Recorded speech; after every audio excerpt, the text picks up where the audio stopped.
శ్రీ సచ్చిదానంద సమర్థ సద్గురు సాయినాథ్ మహారాజ్ కీ జై. ముందుగా సాయి భక్తులందరికీ నమస్కారం అండి. వీడియో చూస్తున్న ప్రతి ఒక్కరిపైన ఆ సాయినాథుని ఆశీస్సులు ఉండాలని, బాబా గారి భక్తులందరూ ఎప్పుడూ కూడా ఆనందంగా సంతోషంగా వారి జీవితాన్ని గడపాలని మనస్ఫూర్తిగా కోరుకుంటూ ఈ వీడియోని స్టార్ట్ చేస్తూ ఉన్నాను ఫ్రెండ్స్. ఈరోజు బాబా గారు తన బిడ్డలతో ఈ విధంగా చెప్తూ ఉన్నారండి. ఒక జాగ్రత్తనైతే తన బిడ్డలకు బాబా గారు ఈరోజు అందిస్తూ ఉన్నారు. మరి ఏంటా జాగ్రత్త? బాబా గారు తన బిడ్డలతో ఏం చెప్పాలనుకుంటున్నారో ఆ తండ్రి మాటలలో విందామండి. బాబా గారి విధంగా అంటూ ఉన్నారు, బిడ్డా, ఇది నువ్వు జాగ్రత్త పడాల్సిన సమయం తల్లి. కర్మ నిన్ను వెంటాడుతూ ఉంది. తప్పకుండా ఈ సందేశం పూర్తిగా విను, పరిష్కార మార్గం దొరుకుతుంది అని బాబాగారు అంటూ ఉన్నారండి.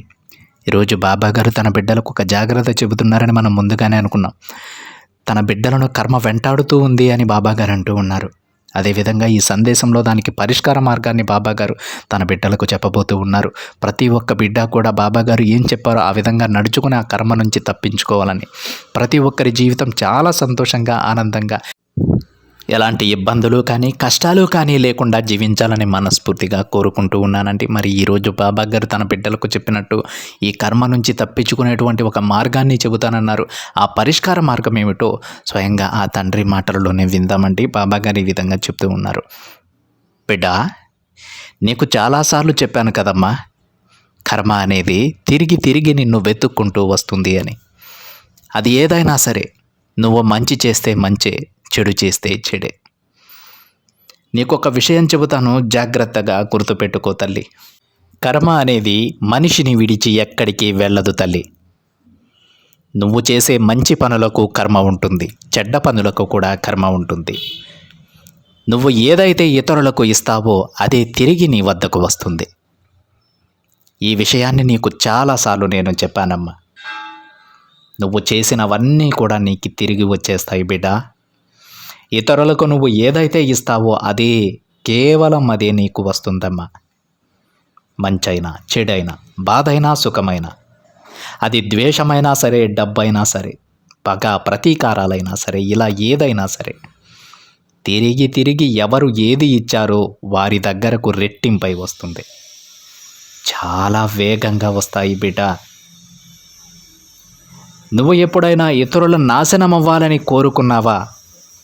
వారికంటే ముందు అలా ఎవరైతే కోరుకున్నారో వారే నాశనమైపోతారు. జాగ్రత్తగా ఉండాలి తల్లి.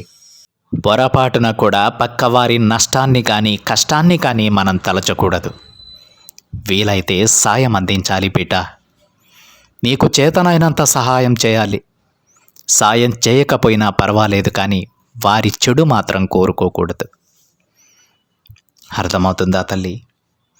చూడమ్మా, ఇతరుల గురించి నువ్వు ఏదైతే కోరుకుంటావో అదే నిన్ను కూడా చేరుతుందని గుర్తుపెట్టుకో. నువ్వు చేసేవి ఎవరు చూసినా చూడకపోయినా సరే, ఆ భగవంతుడు పైనుంచి అన్నీ చూస్తూనే ఉంటారు. బిడ్డ, నీది చాలా మంచి మనసు. ఆ మనసులో ఎప్పుడూ కూడా ఎలాంటి దుర్బుద్ధి పుట్టనివ్వద్దు. బిడ్డ, నీది చాలా మంచి మనసు, చాలా నిర్మలమైనటువంటి మనసు. ఆ మనసులోకి ఎప్పుడూ కూడా చెడు తలంపులను తీసుకురావద్దు. పగ ప్రతీకారాలకు, అసూయకు చోటు ఇవ్వద్దు.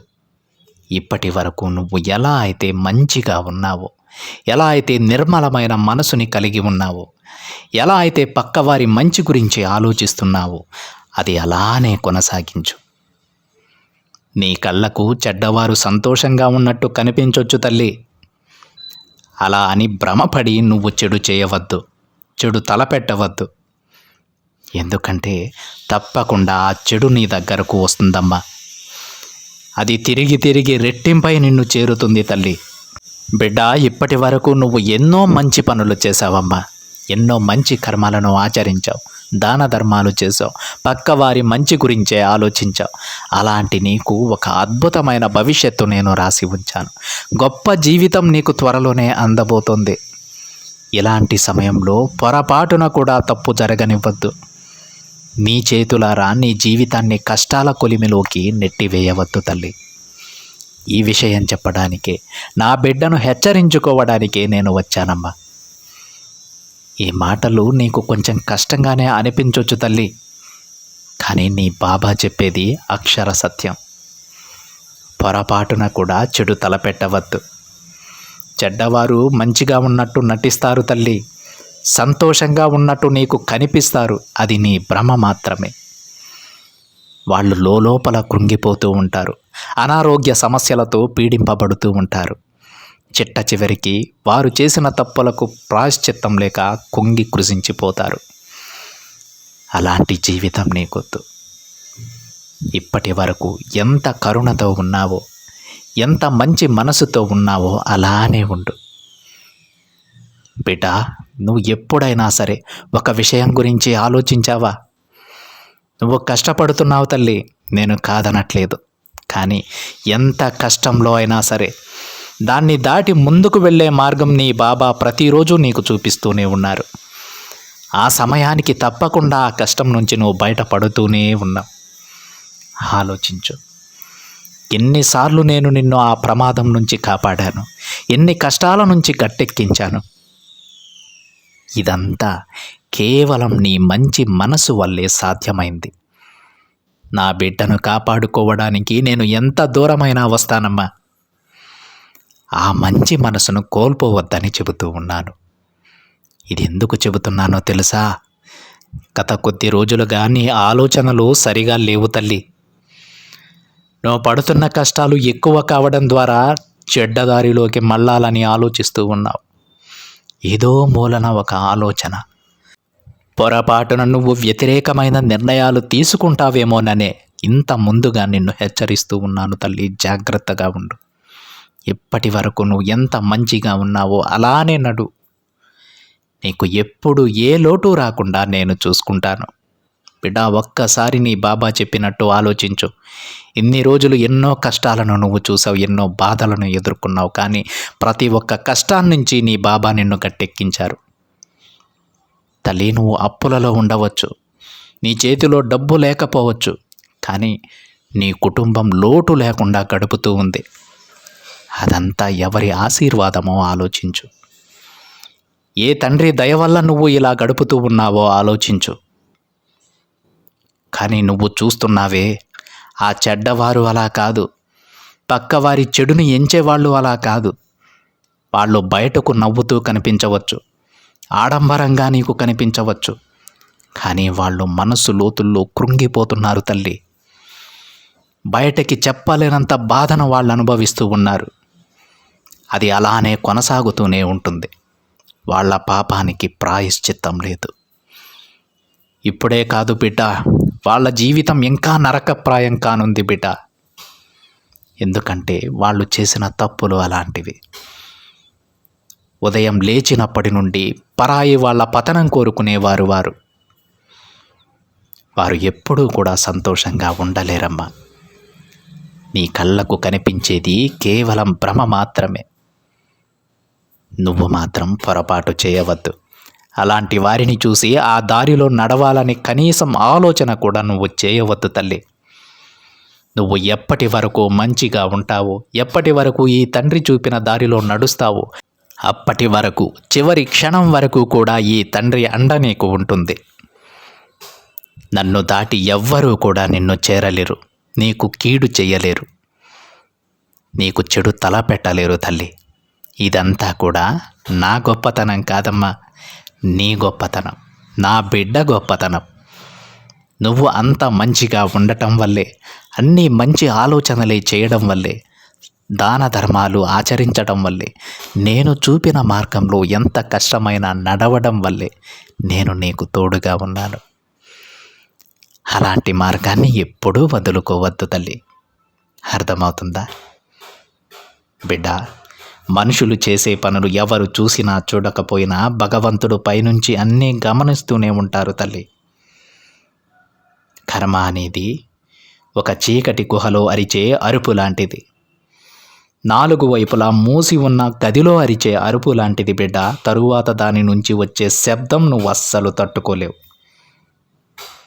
కాబట్టి ఇతరులకు మంచే చెయ్యి, ఇప్పటి వరకు నువ్వు ఎలా ఉన్నావో, ఎంత మంచినైతే ఆచరించావో అలానే ఉండు చాలు. చెడు ఆలోచనలను మాత్రం పొరపాటున కూడా నీ వైపు రానివ్వద్దు. చూడు తల్లి, ఇప్పుడు నీ చుట్టూ ఉన్న సమాజం ఒక అద్దం లాంటిది బిడ్డ. నువ్వు ఆ అద్దాన్ని ఎలా అయితే చూడాలనుకుంటున్నావో అలానే అది నీకు కనిపిస్తుంది. కాబట్టి ఎప్పుడూ కూడా నీ మనసుని నిర్మలంగా ఉంచుకో, ప్రశాంతంగా ఉండు. అనవసరమైన ఆలోచనలను నీ మనసులోకి రానివ్వకు. నీకు తోడుగా ఎప్పుడూ ఈ బాబా ఉంటారు. మరి బాబా, నేను తెలియక చేసిన తప్పులకు కూడా కర్మను అనుభవించాలి కదా, ఆ కర్మ నుంచి నేను ఎలా బయటపడాలి తండ్రి? దాని నుంచి మీరు నన్ను కాపాడగలరా అని అడుగుతున్నావు కదూ. చూడమ్మా, అందుకు పరిష్కారం చెబుతాను విను. వీలైనంత వరకు దైవ సేవ చేస్తూ ఉండు, దాన ధర్మాలు చేస్తూ ఉండు. ఇవి నీకు కొత్త కాదు బిడ్డ, నువ్వు చేసేవే నీకు చెబుతున్నాను. అలాంటప్పుడు మాత్రమే నీ కర్మ కొంచెం కొంచెం పూర్తిగా తగ్గిపోతుంది. పాప కర్మలన్నీ తొలగిపోయి మంచి కర్మలు నీ వెంట నడుస్తాయి. ఒకవేళ నువ్వు దానాలు చేసి దాని ఫలితం ఆశిస్తే మాత్రం నీకు ఎలాంటి ప్రయోజనం ఉండదమ్మా.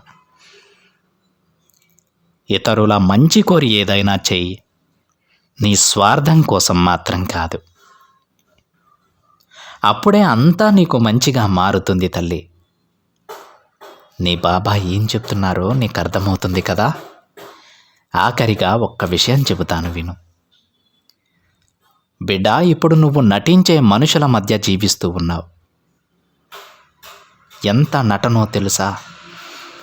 వాళ్ళు నిద్ర లేచినప్పటి నుండి కూడా నిద్రించే వరకు నీతో చెప్పే ప్రతి మాట అబద్ధం కావచ్చు. పాపా, మనుషులు అలా కూడా ఉంటారా అనే సందేహం కలిగింది కదా. తప్పకుండా ఉంటారు తల్లి. వారి మనసును కూడా వారు మోసం చేసుకుంటూ ఉంటారు. వారి మనసుకి నేను మంచివాణ్ణి అని పదే పదే చెప్పుకుంటూ ఉంటారు. అర్థమవుతుందా?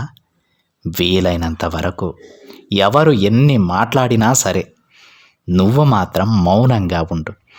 ఎవ్వరి విషయాలలో నువ్వు జోక్యం చేసుకోవద్దు. ఒక్క విషయం తెలుసుకో తల్లి, ఆకాశమంత ప్రేమ ఉంటే సరిపోదు కదా, అణువంతైనా అర్థం చేసుకునే మనసుండాలి. సముద్రం అంత సంపద ఉంటే సరిపోతుందా తల్లి? సమయానికి సహాయం చేసే గుణం ఉండాలి కదా. ఇలా ఎప్పుడైతే నువ్వు ఇతరుల మనసు అర్థం చేసుకుని సహాయం చేస్తావో ఆ క్షణం నుంచి నువ్వు ఆశపడ్డ ప్రతిదీ నీ సొంతమవుతుందమ్మా. ఇప్పటి వరకు కూడా నువ్వు కోరిన ప్రతి కోరిక నెరవేరుతూనే ఉంది. ఒక్కసారి వెనక్కి తిరిగి చూడు, నీకే అర్థమవుతుంది. ఇవన్నీ ఎందుకు జరుగుతున్నాయో తెలుసా? నీ మంచి మనసు కారణంగానే, నువ్వు చేసే దాన ధర్మాల కారణంగానే, నీకున్నటువంటి అర్థం చేసుకునే మనసు కారణంగానే ఇవన్నీ కూడా నీ కోసం నీ బాబా చేస్తూ ఉన్నారు. ఇప్పుడు నువ్వు నన్ను కోరిన కోరిక కూడా నెరవేరుతుంది బిడ్డ. సమయానికి ప్రతీదీ నీకు చేరుతుంది. చూడు తల్లి, ఇతరులను అస్సలు నిందించకు బిడ్డ. ముందు నీ లక్ష్యంపై దృష్టి పెట్టు. నీ విజయం నీ సొంతమవుతుంది. ఒకవేళ నీకు కోపం వస్తే మనసుతో పోరాడు, మనిషితో కాదు. సమస్య వస్తే కాలంతో పోరాడు తల్లి, కన్నీళ్లతో కాదు. జీవితం అనేది ఎన్నో నేర్పిస్తుందమ్మా, అన్నీ నేర్చుకోవాలి. గెలవాలి అనే ఆశతో కాదు బిడ్డ, గెలవగలను అనే నమ్మకంతో ప్రయత్నించు. అప్పుడు నువ్వు ఏది కోరితే అది నీ కాళ్ళ దగ్గరకు చేరుతుంది. నీ సాయి చెప్పింది అర్థమవుతుంది కదా. ఇకనైనా సరే జాగ్రత్తగా ఉండమ్మా. నీకు ఈ తండ్రి చెప్పదలుచుకున్నది ఒక్కటే. ఇప్పటి వరకు ఎంతో మంచి కర్మలను ఆచరించావు, దాన ధర్మాలు చేశావు, దైవభక్తితో ముందుకు నడిచావు. ఆ లక్షణాలను కోల్పోవద్దు. ఇప్పుడు నీకున్న బాధలు తాత్కాలికం మాత్రమే, నీకు పెట్టే పరీక్షలు అవి ఎక్కువ అవుతున్నందువలన చెడు మార్గాన్ని నువ్వు ఎంచుకోవద్దు. నీ పరీక్ష కాలం పూర్తయిన వెంటనే మళ్ళీ నువ్వు ఆనందమైన జీవితాన్ని జీవిస్తావు. చూడు బిడ్డ, ఎంత గొప్ప కష్టాన్ని ఎదుర్కొంటే అంత గొప్ప జీవితం నీ సొంతమవుతుంది. ఈ విషయాన్ని ఏ రోజు నువ్వు మర్చిపోవద్దు. అర్థమవుతుందా? నా భయం, నా బాధ ఒక్కటే, నువ్వు ఎక్కడ పొరపాటున తప్పుడు దారిలో వెళ్తావో అన్నదే. అంతేకాని నువ్వు చెడ్డవానివని నేను చెప్పడం లేదమ్మా. నీ మంచి గుణాన్ని వదులుకోవద్దు తల్లి. నీ బాబాకి ఇంకా దగ్గరవ్వడానికి ప్రయత్నించు. ఈ తండ్రి నా బిడ్డ చెయ్యి ఎప్పుడూ వదలడు, సరేనా అని బాబాగారు అంటూ ఉన్నారండి. ఈరోజు బాబాగారి సందేశం మొత్తం కూడా ఎందుకు చెప్పారంటే, తన బిడ్డలు చెడ్డవాళ్ళని చెప్పడం లేదు. ఇప్పటి వరకు ఎన్నో మంచి పనులు చేశారు, ఎన్నో దానాలు చేశారు, ధర్మాలు చేశారు, దైవభక్తి ఉంది. ఇంత మంచి మనసున్నటువంటి నా బిడ్డ గత కొద్ది రోజులుగా ఒక కష్టంతో ఇబ్బంది పడుతూ ఉన్నారు. ఆ కష్టం వలన చెడు మార్గాన్ని ఎంచుకునేటువంటి ఆలోచన వస్తుందేమో, పొరపాటున ఆలోచన వస్తుందేమో అనేటువంటి ఆ ముందు జాగ్రత్తతో తన బిడ్డలను కాపాడుకోవడానికి ముందుగా హెచ్చరిక జారీ చేస్తూ ఉన్నారు. అది నీకు కేవలం పరీక్షా కాలమే తల్లి. ఆ పరీక్షా కాలం ముగియగానే నువ్వు ఏదైతే కోరావో అవన్నీ నీ దగ్గరకు చేరిపోతాయి. సంతోషంగా నువ్వు జీవిస్తావు. పొరపాటును కూడా చెడు మార్గం వైపు వెళ్ళొద్దు, చెడు ఆలోచనలను నీ మనసులోకి రానివ్వద్దు అని బాబాగారు అంటూ ఉన్నారు. అర్థమైందా అండి? ఒకవేళ బాబాగారు చెప్పినటువంటి ఆ ఆలోచన మీ మనసులో ఉన్నట్లయితే ఇప్పుడే దానిని విసిరి బయటపడేయండి. చెడ్డగా ఉన్నవాళ్ళు సంతోషంగా మీకు కనిపించవచ్చు, వాళ్ళు నిజంగా సంతోషంగా లేరట. వాళ్ళు ఎన్నో కర్మలను అనుభవిస్తూ ఉన్నారట. ఎన్నో లేనిపోని రోగాలు తెచ్చుకొని ఇంట్లో సుఖం లేక, సంతోషం లేక సతమతమవుతూ ఉన్నారు. అదే కాదు, వాళ్ళు ఇంకా నరకప్రాయం చేసుకుంటూ ఉన్నారు వాళ్ళ జీవితాన్ని. నీకు బయట కనిపించేది కేవలం భ్రమ మాత్రమే తల్లి. వాళ్ళు సంతోషంగా ఉన్నట్టు నువ్వు భ్రమపడుతూ ఉన్నావు. నిజానికి నువ్వు సంతోషంగా ఉన్నావు. ఈ తండ్రి ఆశీస్సులతో, ఈ తండ్రి చల్లని నీడలో నువ్వు చాలా సంతోషంగా ఉన్నావమ్మా అని బాబాగారు అంటూ ఉన్నారు. అదేవిధంగా బాబాగారు తన బిడ్డలకు మరొక విషయాన్ని గుర్తు చేశారు. నువ్వు ఎంత కష్టంలో ఉన్నా, ఎన్ని ఇబ్బందుల్లో ఉన్నా సరే, నువ్వు ఏ రోజు కూడా నిన్ను రోడ్డు మీదకు తీసుకొచ్చేటువంటి పరిస్థితి నీ బాబా ఎప్పుడూ నీకు కల్పించలేదమ్మా. ఆ సమయంలో తప్పకుండా ఆ కష్టం నుంచి నిన్ను గట్టెక్కించి బయటపడేస్తూ ఉన్నారు. ఇప్పటి వరకు జరిగిన ప్రతిదీ నువ్వు ఆలోచించు. ఇక చెయ్యి దాటిపోయింది అనుకునే సమయంలో కూడా నిన్ను రక్షించుకున్నాను బిడ్డ. ఇదంతా కూడా నీ మంచి మనసు వలనే సాధ్యమైంది. అది అలానే ఉంచు, నువ్వు మంచిగానే ఉండు తల్లి అని బాబాగారు అంటూ ఉన్నారండి. చివరిగా బాబాగారు తన బిడ్డలకు చెప్పేది ఒకే ఒక విషయం అండి. మీ కోరికలన్నీ తీరేటువంటి సమయంలో, మీ పరీక్ష కాలం ముగిసేటువంటి సమయంలో, మీరు కోరుకున్నవన్నీ కూడా మీ దగ్గరకు చేరేటువంటి సమయంలో పొరపాటును ఎలాంటి పొరపాటు జరగకుండా, ఎలాంటి తప్పు చేయకుండా ఇప్పటి వరకు నువ్వు ఎంత నిర్భయంగా, ఎంత ధైర్యంగా, ఎంత నిజాయితీగా ఉన్నావో కేవలం అలా ఉండమని మాత్రమే నేను చెబుతున్నాను. అంతకు మించి నేను ఏది చెప్పట్లేదు తల్లి. నీ చేతులారా నీ జీవితాన్ని నరకప్రాయం మాత్రం చేసుకోవద్దు. ఇప్పటి వరకు ఎంత మంచి మనసుతో అయితే ఉన్నావో అలానే ఉండు. మిగతావి నేను చూసుకుంటాను. నా బిడ్డకి ఏ కష్టం రాకుండా నేను చూసుకుంటానమ్మా అని బాబాగారు తన బిడ్డల ప్రతి ఒక్కరికి, ప్రతి ఒక్క బిడ్డకి కూడా బాబాగారు తన అభయాన్ని ఇస్తూ ఉన్నారండి. ఇది ఫ్రెండ్స్ ఈరోజు బాబాగారి సందేశం కనుక మీకు నచ్చినట్లయితే ఒక చిన్న లైక్ చేయండి ఫ్రెండ్స్. మరింతమంది మన బాబాగారి భక్తులకైతే ఈ సందేశాన్ని షేర్ చేయండి. మొదటిసారిగా ఛానల్ని చూస్తున్న వాళ్ళైతే తప్పకుండా సబ్స్క్రైబ్ చేసుకొని పక్కనే ఉన్న బెల్ ఐకాన్ని యాక్టివేట్ చేయండి. మరొక బాబాగారి సందేశంతో మరొక వీడియోలో కలుద్దాం. అంతవరకు ఓం సాయిరామ్.